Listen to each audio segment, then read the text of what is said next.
Na ang pintor ng sikat na obrang Hapag ng Pag-asa. Ang local version ng painting na The Last Supper. Namatay si Joey Velasco sa edad na 43, dulot ng komplikasyon sa kidney cancer. Asawa ko, kwento mo sa akin. Taong 2005 nang ma-diagnose na may kidney cancer si Joey Velasco. Nanlumo noon si Joey pero hindi ito naging dahilan para mawalan siya ng pananampalataya sa Diyos. Sa kabila ng kawalan ng formal na edukasyon at karanasan sa pagpipinta, binuhos pa rin niya sa pagpipinta ang mga nalalabing sandali. Pag tinitignan daw niya yung mga exhibits niya, sabi niya sa akin, he cannot imagine na ginawa niya yon. Alam niya na yung mga works na yan, hindi yan from him. Hanggang sa natapos ni Joey ang kanyang obrang Hapag ng Pag-asa.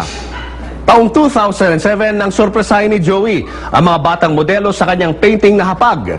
Binigyan niya sila ng tig-isang bahay dito sa Gawad Kalinga Village sa Sitio Amparo, Caloocan.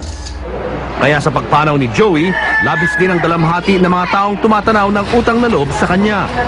Kung ano po gusto namin, binibigay niya yung mga school supply po namin, binibigay niya po.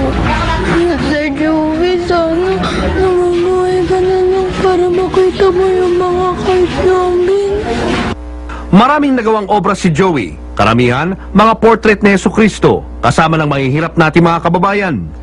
I see him as the champion and the icon of street children. Sa panayam ng ABS-CBN noong 2009, giniit ni Joey ang kanyang pangarap na baguhin ang buhay ng mga mahihirap. Pagtuusan na naman at magkaharap na kami nung lumikha, hindi naman niya itatanong sa akin kung ilan yung na-paint ko, kung maganda ba yung painting ko, o kung nakilala ba, kumita ka ba. Isa lang naman itatanong niya sa akin nagmahal ka ba? At hanggang sa mga uling sandali ng kanyang buhay, inilaan pa rin ni Joey ang kanyang oras at galing sa pagpipinta ng mukha ng Panginoon. Sa mga gustong makiramay, nakalagak po ang mga labi ni Joey sa Puneraria Nacional sa Araneta Avenue, Quezon City.